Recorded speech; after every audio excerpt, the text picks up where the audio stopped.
Kalau presentasi juara, saya secara jujur mengatakan sebenarnya di bawah 50% ya untuk Persib. Walaupun sebenarnya ya inginnya Persib juara. Dan kalau yang saya perhatikan tren dari Persib, ini banyak pemain yang pernah absen karena mendapatkan kartu kuning sebelumnya. Jangan-jangan kuncinya balik lagi ke mental ya. Apakah Bali United punya mental juara menghadapi Madura, dan pilihannya kan nggak boleh slip. Sekali slip, sejago apapun bisa nggak menang. Kalau menurut gue ini liga yang tidak mudah untuk tim manapun. Oke. Ya kan, karena di awal juga kita tahu bahwa Bali bermain di luar Bali. Ya kan, sekarang mereka bermain di kandang sendiri. Memang ini memberikan keuntungan tersendiri untuk Bali United.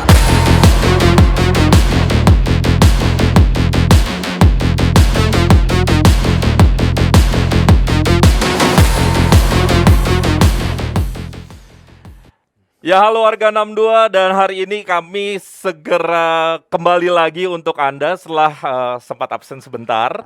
Dan Bola Plus 62 akan terus menyajikan berita-berita menarik, informasi menarik untuk Anda. Dan kita sama-sama tahu BRI Liga 1 saat ini, kalau kita boleh sedikit euforia dengan suasana di Mandalika, kita akan segera memasuki lap terakhir dari Liga BRI Liga 1. Dan kita sama-sama tahu sekarang di puncak-puncak klasmen sedang adu balap begitu, tim-tim terhebat tanah air, dan kita akan mengulasnya hari ini, dan tentu masih bersama Bung Bindar. Bung Bindar, apa kabar? Baik Mas Imam.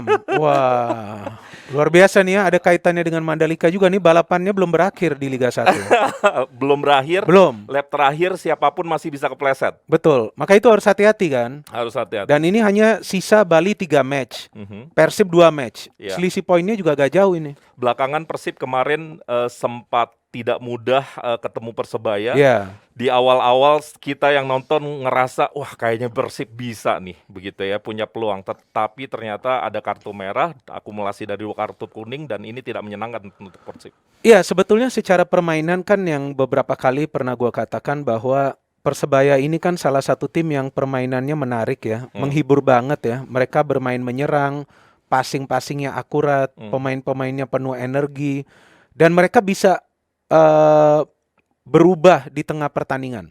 Ya, karena mereka punya pelatih yang bisa memahami situasi di atas lapangan.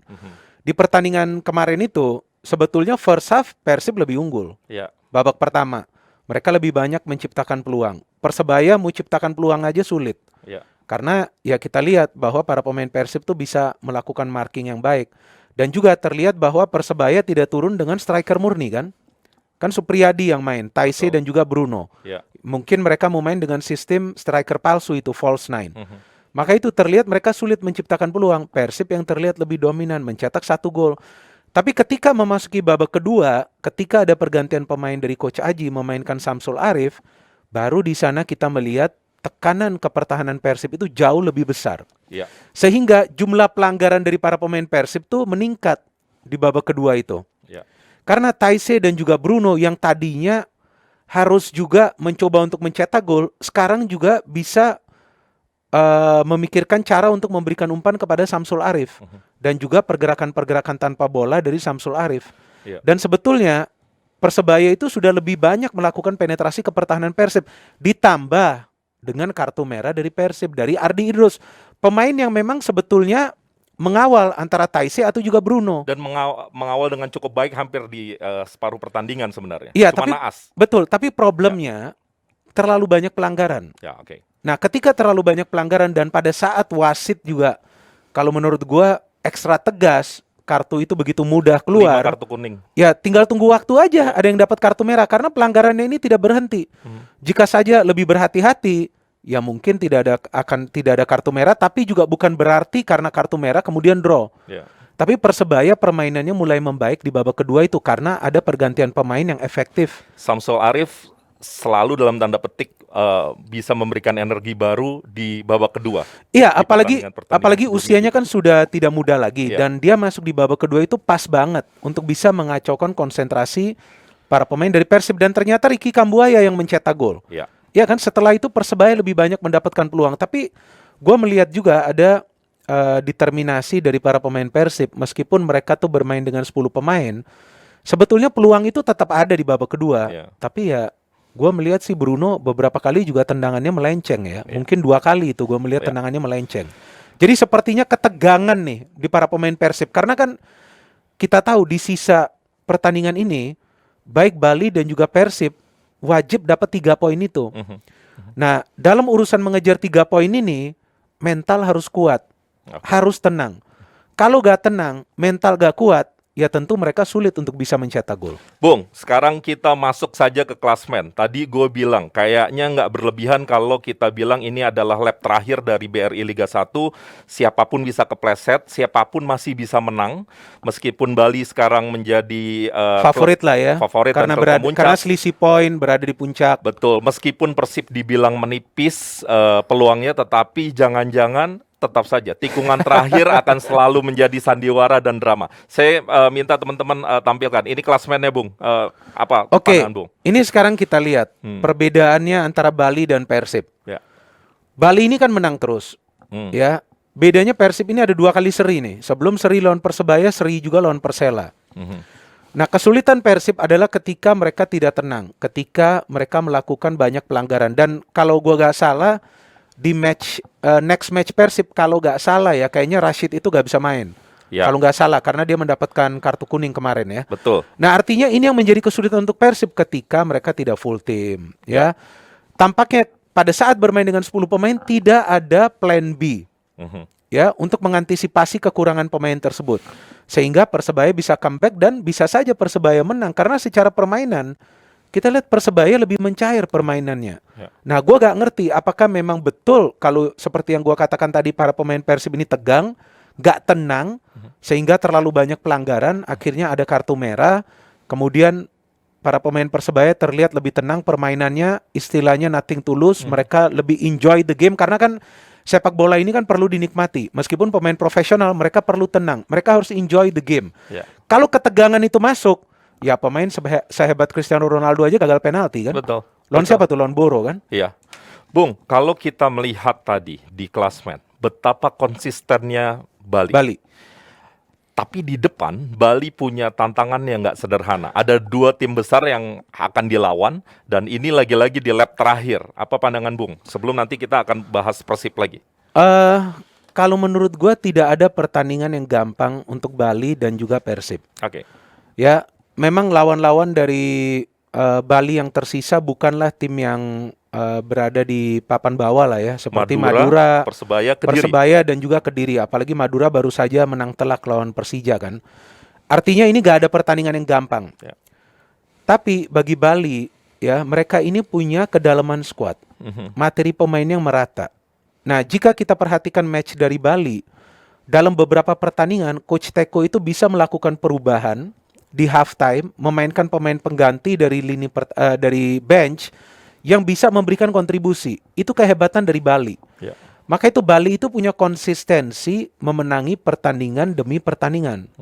Memang orang mengatakan nih keuntungan dari Bali karena mereka bermain di Bali. Betul, ada keuntungan tentunya karena bermain di Bali meskipun bukan di kandang sendiri. Tapi secara permainan memang Bali itu bagus. Dan mereka punya materi pemain yang bagus juga. Di satu sektor bisa ada 2 hingga 3 pemain yang mengisi sektor tersebut. Jadi tim ini seperti lawan Persela tuh mereka tertinggal tiba-tiba bisa comeback, ada peran pemain pengganti. Kemarin lawan Arema FC, pemain pengganti dimasukkan, permainan berubah, Arema tidak bisa menyerang, akhirnya mereka menang. Jadi menurut gua kalau di atas kertas memang Bali punya peluang untuk menang lawan Madura nanti kan. Dan kemudian kalau lawan Persebaya nanti dulu lah kita pikirkan dulu nih pertandingan nanti lawan Madura. Tapi menurut gua Madura ini dalam posisi seperti Persebaya kemarin, nothing to lose.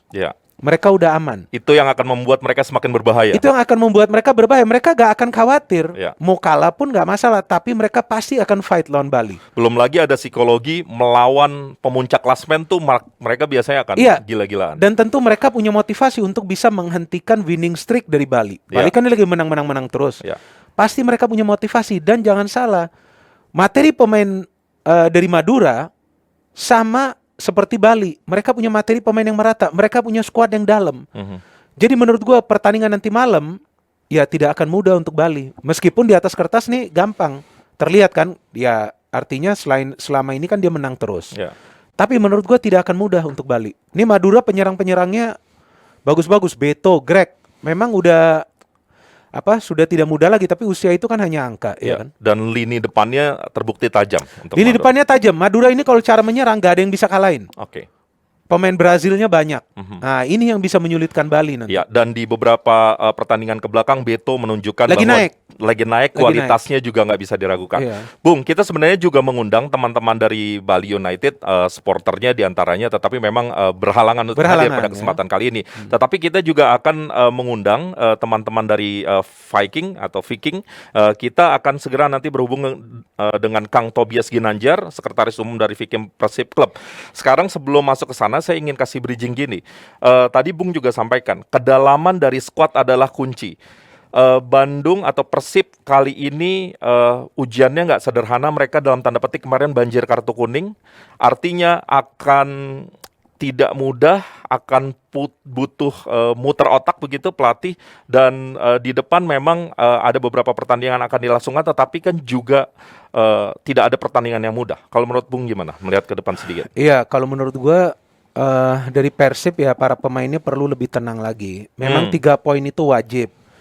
Tapi terlihat kan Persib ini ketika di babak pertama ini mainnya bagus, ngegas, tiba-tiba di babak kedua bisa kehilangan fokus. Sebelum lawan Persebaya kan, sebelumnya lawan Madura ya, kalau nggak salah Persib. Itu kan sama begitu juga kan.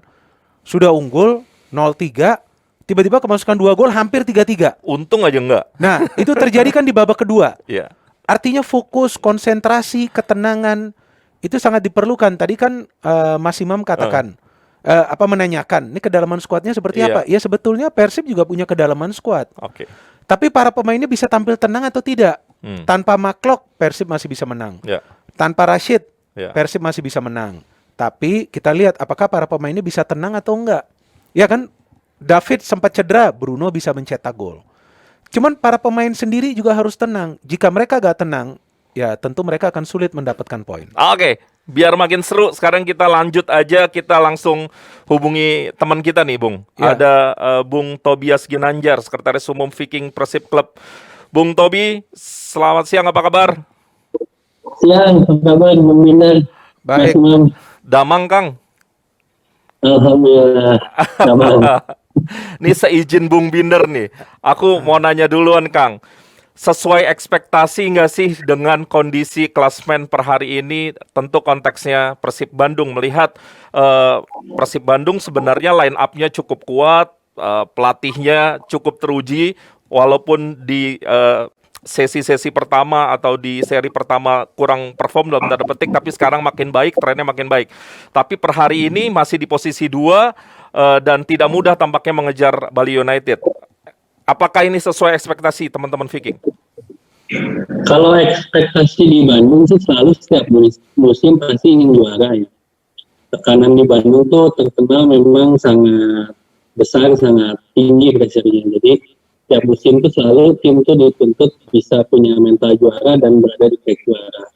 Nah, musim ini walaupun belum berada di tingkat pertama, tapi kita cukup bersyukur karena kita masih on the track lah.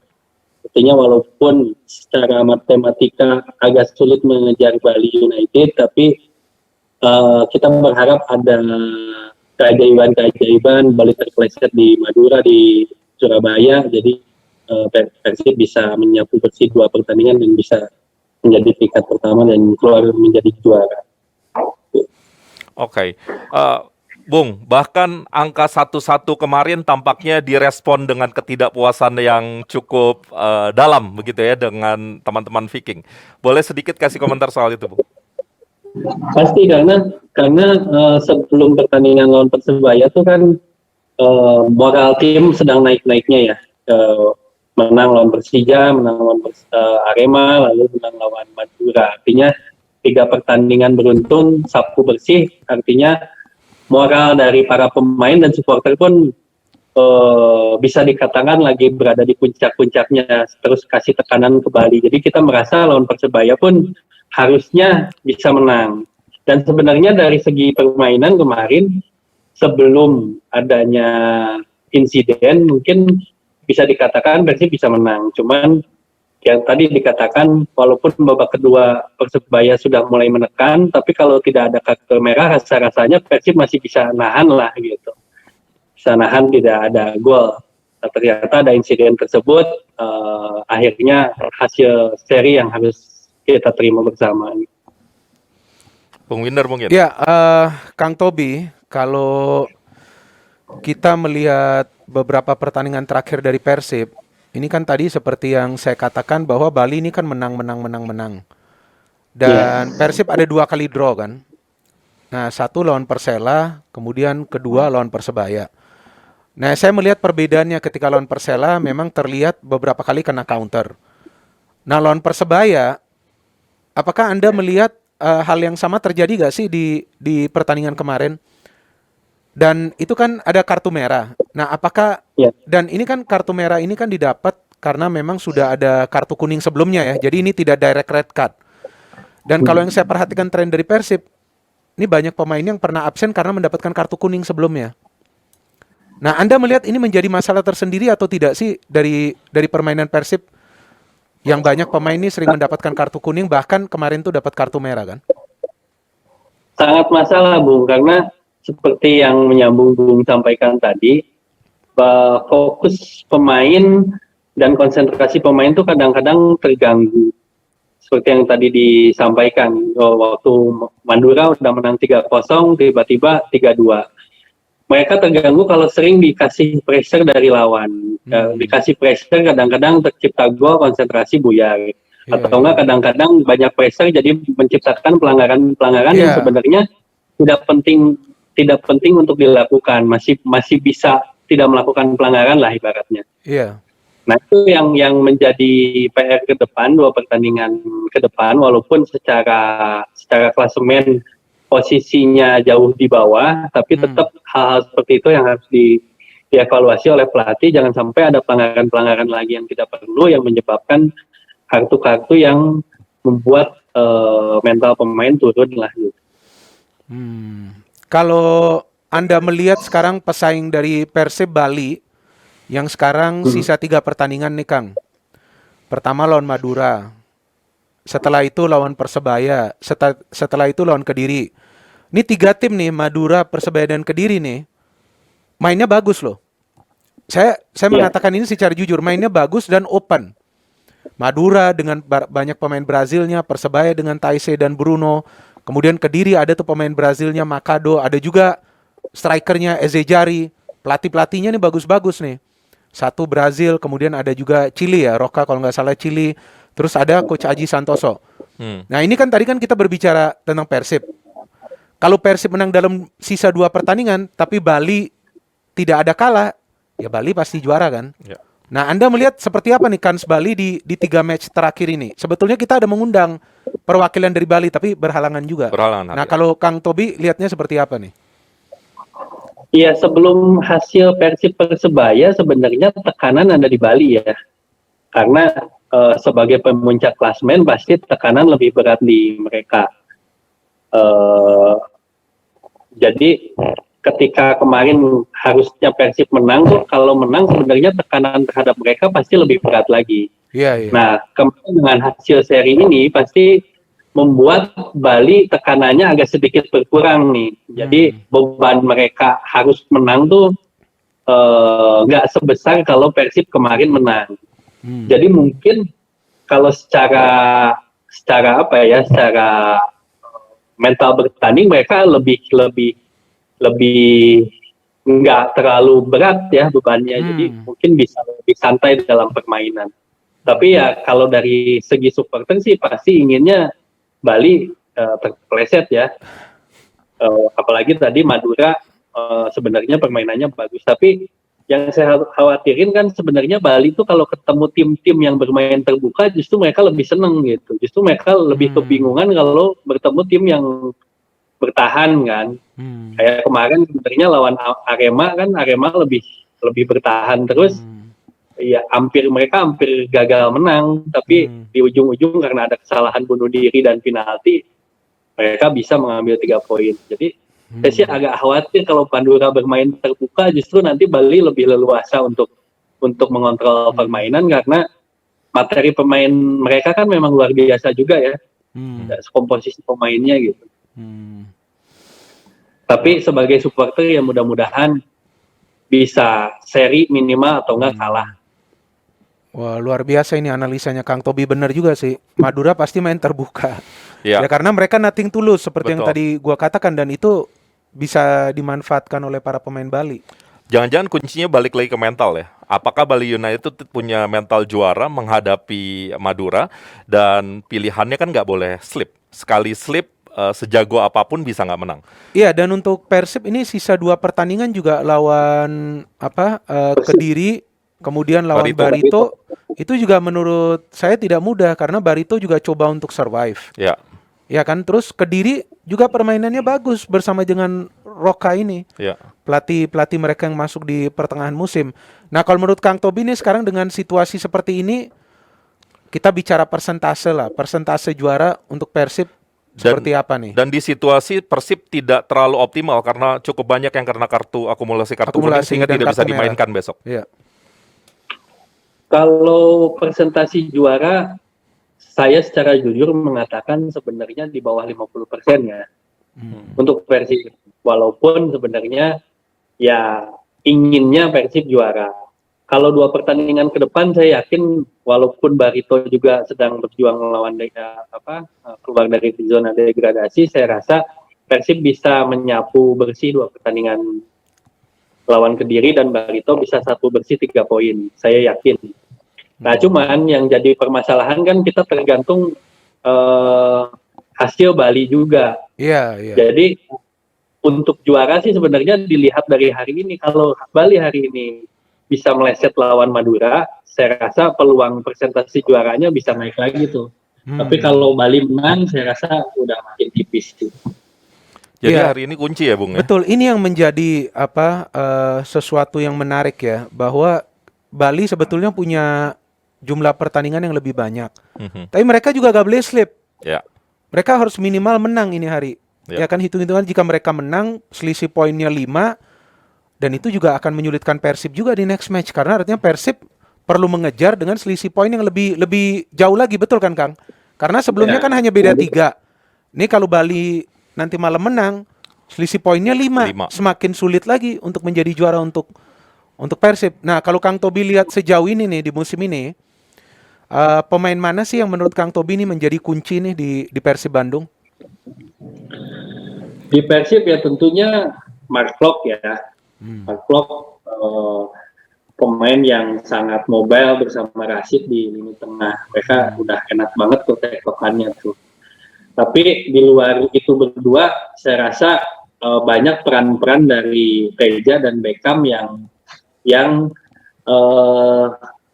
perannya tuh di waktu yang tepat lah. Banyak kejadian-kejadian Persib hampir kalah atau hampir disamakan kedudukan, tapi karena save Teja jadi berhasil mengamankan poin. Lalu di saat para penyerang buntu, para pemain yang lain buntu, Beckham memecah kebuntuan. Jadi yang di luar dugaan sih Beckham dan Teja yang sini menurut saya.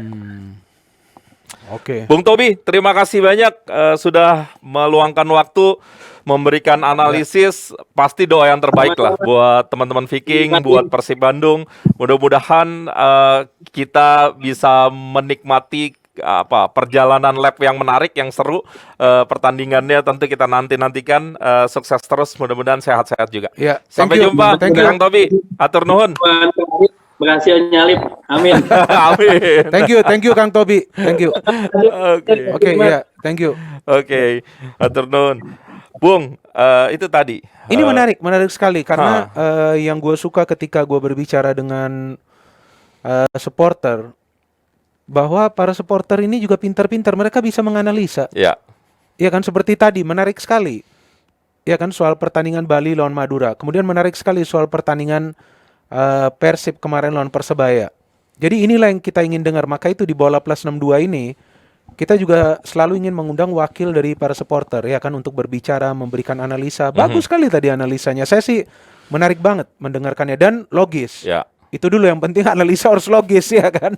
Dan kadang-kadang kalau supporter namanya juga fans club, itu kadang-kadang tentu dalam tanda petik emosional. Iya. Boleh emosional tapi harus terkontrol, harus logis. Iya, gitu harus ya. logis dan tenang. Tadi kan Kang Kobi kan tenang, keren banget tadi. Seperti sebelumnya juga ada Eko ya kan? Maung. Nah, Eko Maung, wah itu juga sama kan. Jadi kita enak juga mendengarkan suara-suara dari supporter ya. Mungkin kalau ada nanti kita bisa juga mengundang wakil supporter dari Bali, ya kan? Atau juga klub lainnya nanti sebelum Liga 1 ini berakhir.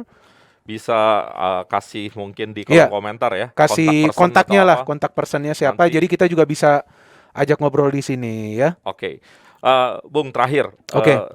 Kita akan masuk ke sebuah suasana yang nggak berat untuk semua tim. Bung Binder menjadi pundit sekian lama. Apa yang membedakan Liga 1 kali ini dibanding yang lain? Tentu ini menarik karena di saat pertama kita melihat semua berjalan tidak di suasana normal. Tiba-tiba pertandingan di akhir-akhir semua di Bali misalnya kayak gitu. Terlepas dari kontroversinya, ada juga misalnya teman-teman Boboto yang kurang nyaman dengan kondisi itu. Apa Bung, terakhir? Kalau menurut gue ini liga yang tidak mudah untuk tim manapun. Ya kan, karena di awal juga kita tahu bahwa Bali bermain di luar Bali. Ya kan, sekarang mereka bermain di kandang sendiri. Memang ini memberikan keuntungan tersendiri untuk Bali United. Tapi selain dari itu, seperti yang tadi gua katakan, materi pemain mereka memang bagus. Ya, jadi mereka dalam keadaan sulit pun masih bisa membalikkan keadaan. Tapi terlepas dari itu, gua melihat tim seperti Persib, Persebaya, kemudian Arema FC, ini mereka kan jelang akhir Liga 1 ini kan nggak bermain di wilayah mereka. Tapi justru mereka masih bisa berada di papan atas. Mereka masih bisa bermain bagus, mereka masih bisa bermain rapi, meskipun tidak sebegitu konsisten, karena kan ada beberapa hasil seri. Tapi ini kan terlihat sekarang Liga 1 yang kompetitif. Di era Liga 1 ya, kita berbicara Liga 1, kan mulai dari tahun 2017 kan labelnya ini kan Liga 1. Baru musim ini nih, jelang pekan ke-30, sebetulnya pekan 29 itu, masih ada 5 tim yang punya peluang menjadi juara secara matematis. Pekan ke-29. Sebelum-sebelumnya itu maksimal tuh ada 2 tim. Tapi kali ini ada 5 tim. Artinya ini benar-benar kompetitif. Dan sebagai seseorang yang netral, ya tentu gue menunggu lagi nih, ada drama-drama gak nih di akhir? Ada sesuatu klimaks yang dramatis gak nih? Karena untuk kita yang netral, kita menginginkan itu.